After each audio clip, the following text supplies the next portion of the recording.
Okay, today we're coloring the next page of my comic. I've got my page ready, my inks are done, and I've got some markers, and I'm going to be using these to color this page like I have with the other pages in the book. This is the start of a new scene in the story, and what I've done with other parts of the story is when there's a new setting, I'll usually have a new palette. So I created a new palette just for this scene. It's going to be similar to the palette for the main part of the book because it takes place on Earth as the rest of the book, or as most of the rest of the book does. But it's in a different continent, so I'm going to have a slightly different range of colors to work with. I've got lots more markers than this, but these are the ones I'm going to be using for this scene. So usually what I start with is I'll start with the colors that I know. And usually that means skin colors. So I know what my characters look like. I've drawn these characters before. So I'm just going to start with that. I've got a variety of different markers here. I use different brands. I've got Copics, which most people will tell you are the best. I've got Prismacolors, which unfortunately have been discontinued, so I'm going to use these up as long as I can, and then I'm going to have to replace them with something else. I've got Pro Marker as well, which is another good type of marker. They all work pretty well with each other, so I don't think it really matters which brand of markers you use. They just need to have the colors that you want. And like I said, I've already picked these colors, so I just have to get them on the page.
When you're using markers, you do have to be careful because the color will expand a little bit from where you put it on the paper.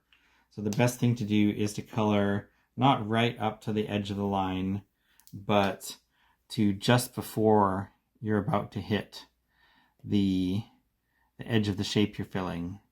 And then trust that the ink will just bleed to fill the rest of the way. If I make mistakes, because I will definitely make mistakes at some point here, then the thing I want to do is I've got a paint pen that I can use to touch things up, and I've also got the computer because that's the easiest way to fix things.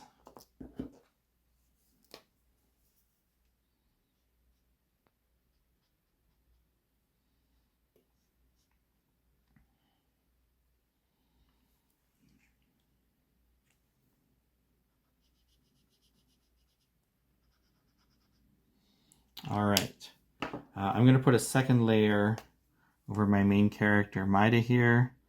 I don't have a marker that is quite dark enough for her, so I'm going to put a second layer on, which will be the same color but slightly darker. I let it dry for a couple seconds in between, so that, because if you put wet ink on wet, that doesn't change the color, but wet ink on dry does make it a little bit darker. All right, so the other colors that I know is I know what color their outfits are, at least for the main characters. So I'm going to do those next, because known colors are always the place to start.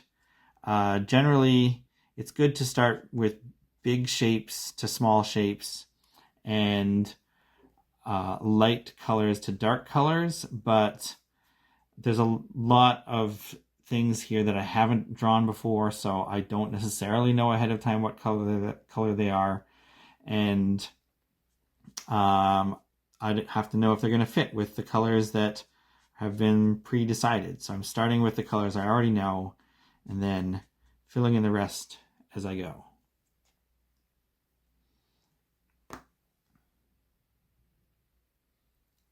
All right, I've got most of my known colors finished, but I haven't done all of the different characters with their costumes because everyone else is a background character, and I'm going to have to figure that out later.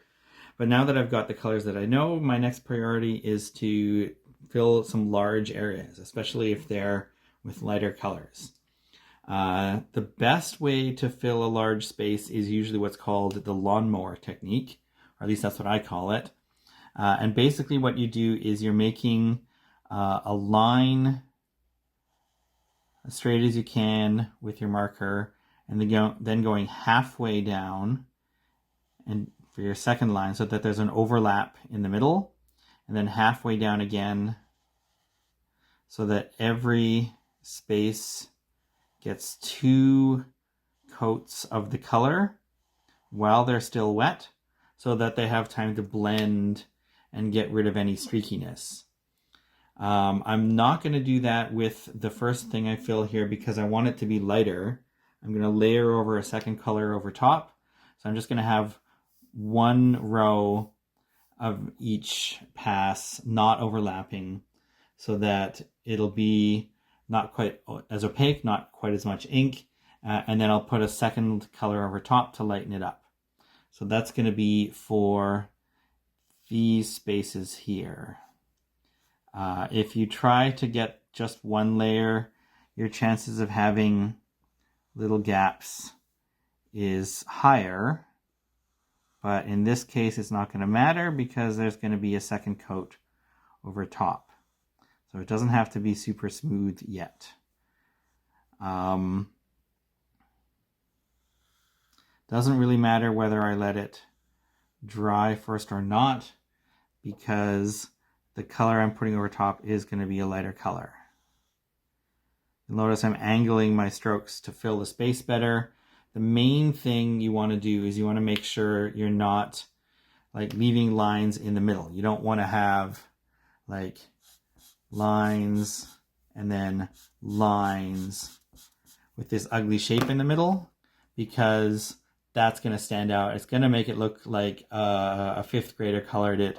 I know I'm using markers, but I think I can do a little better than that. So the thing to do is to fill the middle and then touch up the edges if they're not quite right. You'll notice I also went over my lines at the edge of the panel. I'm going to fill those with white on the computer anyway, so it doesn't really matter. And okay, so I need my second layer here. So this is a lighter color of blue. It's a different brand of marker, but it doesn't matter. They mix just fine. Actually, I find the pro markers mix the best with each other and with other types of markers. So Copic is great, but pro marker does have a bit of an edge in this one category at least. Okay, so I want to fill this space as well. This time I'm going to do the lawnmower technique for this space because I do want it to be nice and smooth. I'm not worrying about the edge of the panel. And I'm not going straight to the edge of the shape either, because I want to prevent any artifacts from showing up in the middle of the shape. Then I can go back and I can touch up the places I missed. They'll be a little rougher in those places, but it'll be way less noticeable than if something like that was in the middle. Okay, so I want a second layer over top of my first blue. This time I'm going to make it a little thicker because I do want it to actually get lighter. I want it to have lots of this color to mix with. And before I do the background, I'm going to put a different color there. I want this color, I think. Mixing colors is one of my favorite things with markers. They just look much richer if you've got different, especially if you've got different colors, like very different colors over top of each other. The biggest advantage of natural media is you don't have to fake having like that texture. The texture is just inherent in the medium. Like, texture is good. We want to have a little bit of texture. I don't want the texture to be too distracting, because the main show here is the ink lines, but for whatever role that the color plays in the story, I want it to have a nice surface to it.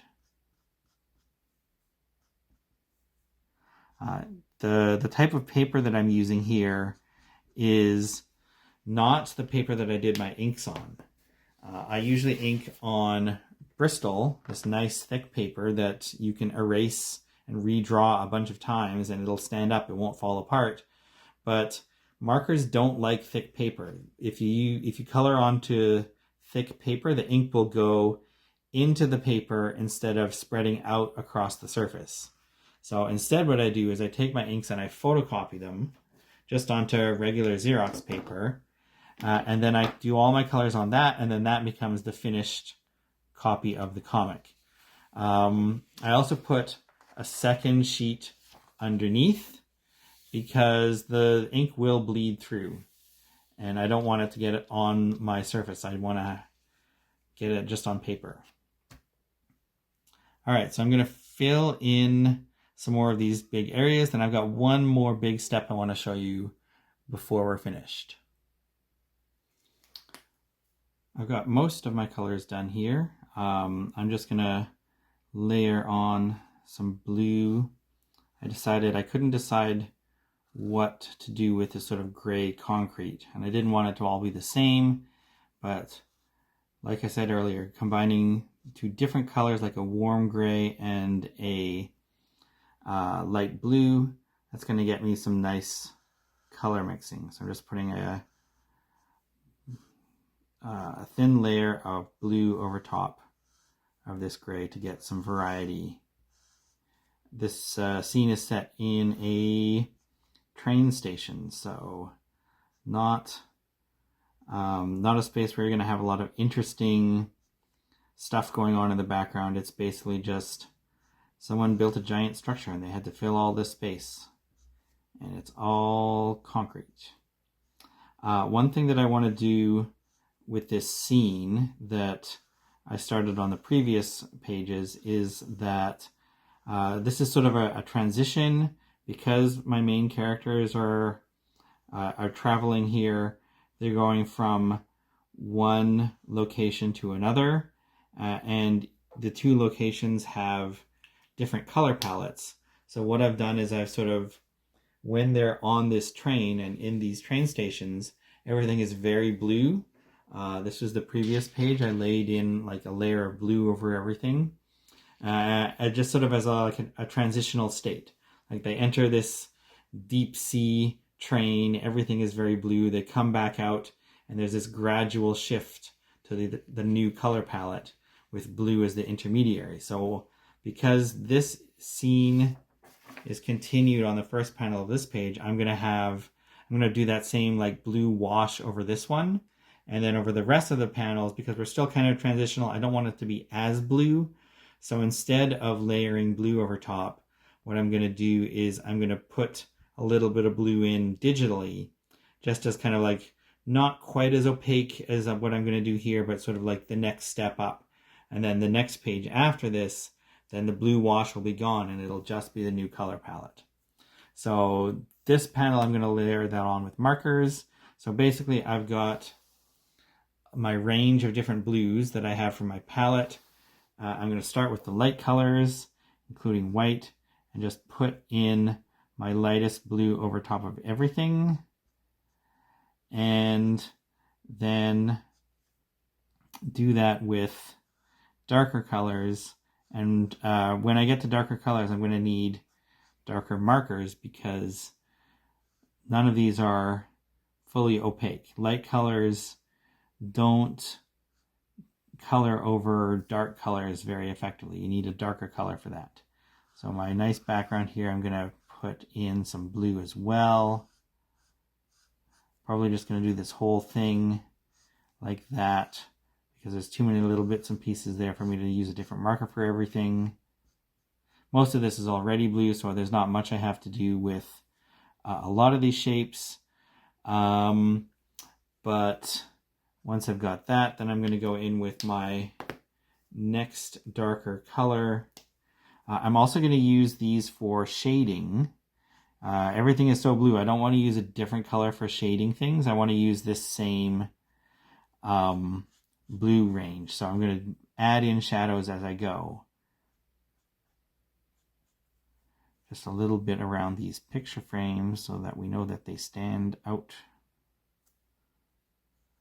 I'm never too strict with shadows. I'm not trying to paint an oil painting here. It's not the Renaissance. I don't need my colors to be quote-unquote realistic. They just need to help define the shapes. So unless it's like a scene with really dramatic lighting, I'm not too worried about where is my light source. It's just somewhere. Like, I don't know if it makes sense for there to be a shadow there, but I want you to see that this part goes in and this part is flat, so it's going to have a shadow there and then nothing here. And I think same with this other escalator. You need to see where the people fit in, how this works three-dimensionally.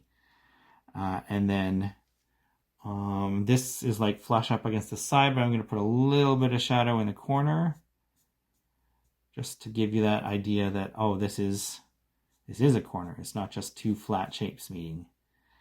And then here I'll put a little bit more shadow there. So I've got my midtones here are going to need some blue on them as I'm doing my shadows.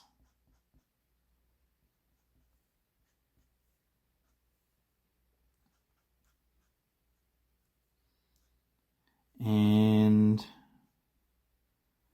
is that everything? Just about. Okay. Next color blue is only a little bit darker. So I don't need it for a lot of different spaces, just for a few of these.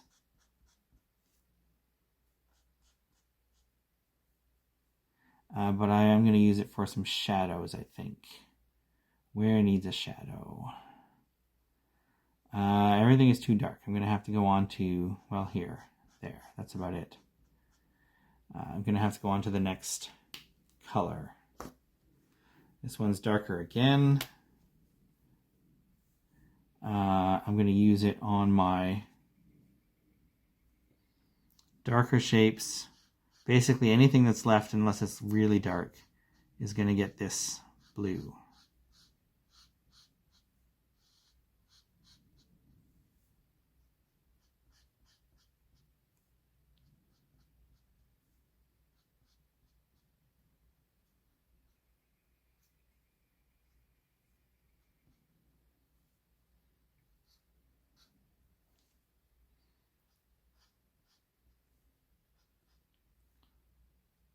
I'm going to use it on a few darker areas too, because I don't want to pull too much of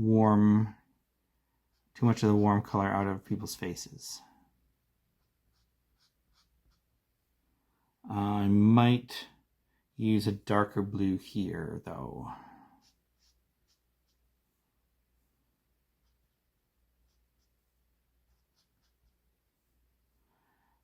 Okay. And one step again.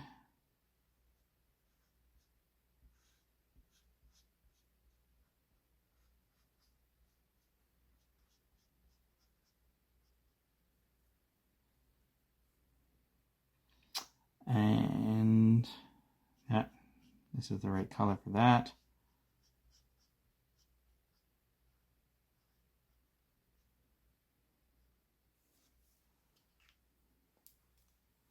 And then this is my darkest blue. I'm going to use this for anything that is supposed to be black, because I've decided there's no, well, there's the warm grays I'm still using in this palette, but I'm not using like a cool gray, which would be my normal go-to color for filling in things that are black. I'm going to use blue this time.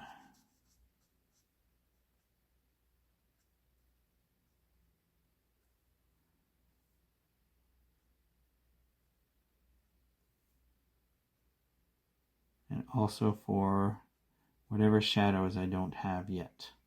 Like right here. I'm going to need a shadow because those kind of touch.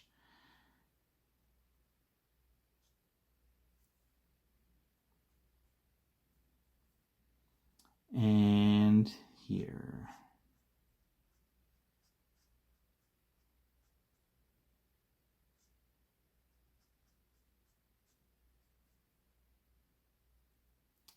Okay, so I've still got some other panels to shade, but I'm going to be doing those differently because we're in transition here to closer to above ground, and so it's not going to have that blue wash over it. All right, here you can see the finished page. You can see that I've finished coloring with markers. I scanned it into Photoshop and cleaned up my gutters and my margins. I've added in text. I've also added that blue layer that I was talking about for the second and third panels. It worked out pretty well. It's less blue than filling in a layer of marker on top of them would have been, and it'll make for a good transition to the next page where we won't have any blue at all. Thanks for sticking around for my marker tutorial. You can read this comic at phobos-comic.com.